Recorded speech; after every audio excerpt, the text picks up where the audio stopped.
Hello friends, શું તમે પણ ટાટ સેકન્ડની પરીક્ષાનું રિઝલ્ટ ચેક કરી લીધું છે અને તમને એક પ્રશ્ન છે હવે આગળ શું કરવું? તો આ વિડીયો છે તમારા માટે. Welcome to Vidya Setu Hasti YouTube channel. આજના આ વિડીયોમાં આપણે ટાટ સેકન્ડની પરીક્ષાની ડિટેલ્સમાં ચર્ચા કરીશું.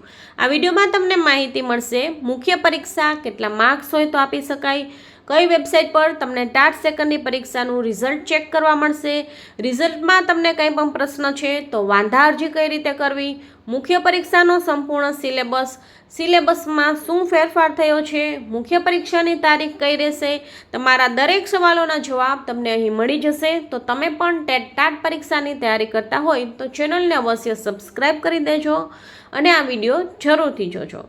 તો ચાલો શરૂ કરીએ આજનો આ વિડીયો. ટાટ સેકન્ડની પરીક્ષાની માહિતી મેળવવા માટે ગૂગલમાં જઈ અને તમારે SCBexam.org ટાઈપ કરવાનું રહેશે, જેથી સ્ટેટ એક્ઝામિનેશન બોર્ડ છે તેની ઓફિશિયલ વેબસાઇટની લિંક મળશે. આ લિંક પર તમે ક્લિક કરશો એટલે વેબસાઇટ ઓપન થશે, જેમાં તમે સ્ક્રોલ કરશો એટલે તમે જોઈ શકો છો પરીક્ષાના પરિણામનું જાહેરનામું અને રિઝલ્ટ તમે ચેક કરી શકશો. રિઝલ્ટ જે છે ક્લિક હિયર કરશો એટલે અહીંયા તમે તમારો સીટ નંબર અને ડેટ ઓફ બર્થ નાખશો એટલે તમને તમારું રિઝલ્ટ મળી જશે. રિઝલ્ટ ચેક કર્યા પછી જો તમારે 35%, 235%, એટલે કે તમારે જો 70 માર્ક્સથી વધુ થતા હોય કે 70 માર્ક્સ થતા હોય તો તમે છે એ મુખ્ય પરીક્ષા આપી શકશો. આવા જે છે એ ઘણા બધા વિદ્યાર્થીને 70થી વધુ માર્ક્સ થાય છે. આવા બધા જ વિદ્યાર્થીઓ જે છે એ મુખ્ય પરીક્ષા આપી શકશે. મુખ્ય પરીક્ષા આપ્યા બાદ જે કોઈ પણ વિદ્યાર્થી કટ ઓફમાં આવશે તે જે છે એને ઓફર લેટર છે એ મળી જશે. તો તમારે પણ જો 70થી વધુ માર્ક્સ થતા હોય તો તમે છે એ પરીક્ષા આપી શકો છો. અને એક વખત પરિણામ ચેક કર્યા બાદ તમને એવું લાગે કે મારે આમાં કંઈ પણ ચેન્જીસ છે તો તમે જે છે અહીંયા તમે જોઈ શકો છો કે અહીંયા તમને જે છે જાહેરનામું છે તેમાં તમે જોઈ શકો છો અંદર કે તેમાં કેટલા વિદ્યાર્થીઓને કેટલા માર્ક્સ મળ્યા છે. અને તમારે જો અરજી કરવી હોય તો તમે પેપર રીચેક માટેની અરજી પણ કરી શકો છો. તેમાં જો તમારે માર્ક્સ વધી જશે તો 70થી વધુ થશે તો તમે મુખ્ય પરીક્ષા આપી શકશો. એટલે તમને કંઈ પણ મનમાં ડાઉટ હોય તો તમે રીચેક પણ કરાવી શકો છો. રીચેક થઈ અને તમને ફરી પાછું તમારું રિઝલ્ટ છે એ મળી જશે. તો આ રીતે તમે તમારું રિઝલ્ટ ચેક કરી શકો છો. કંઈ પણ પ્રશ્ન હોય તો પેપર રીચેક પણ કરાવી શકો છો.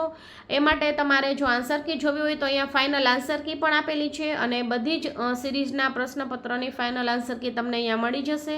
આન્સર કી અને તમારી OMR શીટ તમે ડાઉનલોડ કરી હોય એમાં સરખાવી અને તમારે રિઝલ્ટ જોઈ લેવાનું.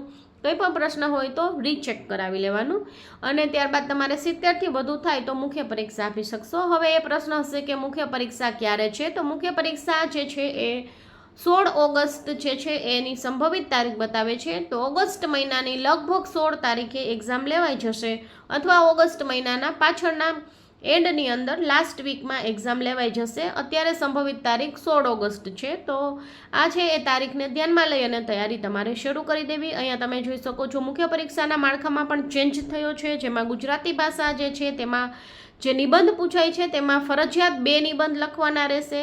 પહેલાં જે છે એક જ નિબંધ હતો તો નિબંધ છે એ 2 ફરજિયાત થઈ ગયા છે. સંક્ષેપીકરણ 2 આવશે, 2 પત્રલેખન આવશે, 2 ચર્ચાપત્ર આવશે અને ત્યારબાદ બધું છે 20 માર્ક્સનું વ્યાકરણ આવશે. અને તમારું જે સબ્જેક્ટ છે તેનું પણ પ્રશ્નપત્ર છે એ 100 માર્ક્સનું રહેશે. એમાં પણ એક ચેન્જ થયો છે, તેમાં 75% પ્રશ્ન વિષય વસ્તુના અને 25% જે છે એ તમારા વિષયની પદ્ધતિના રહેશે.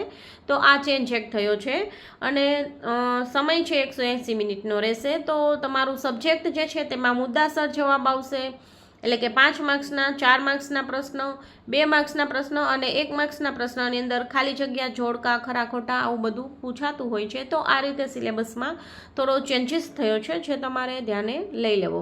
હવે કંઈ પણ પ્રશ્ન હોય તો કમેન્ટ બોક્સમાં તમે રજૂ કરી શકો છો અને તમે આવી જ જો લેટેસ્ટ અપડેટ મેળવવા માંગતા હોય તો ચેનલને સબસ્ક્રાઈબ કરી લેજો અને વિડીયો સારું લાગે તો લાઇક અને શેર કરજો. ફરી મળીશું નેક્સ્ટ અપડેટ સાથે. Thank you so much for watching my videos.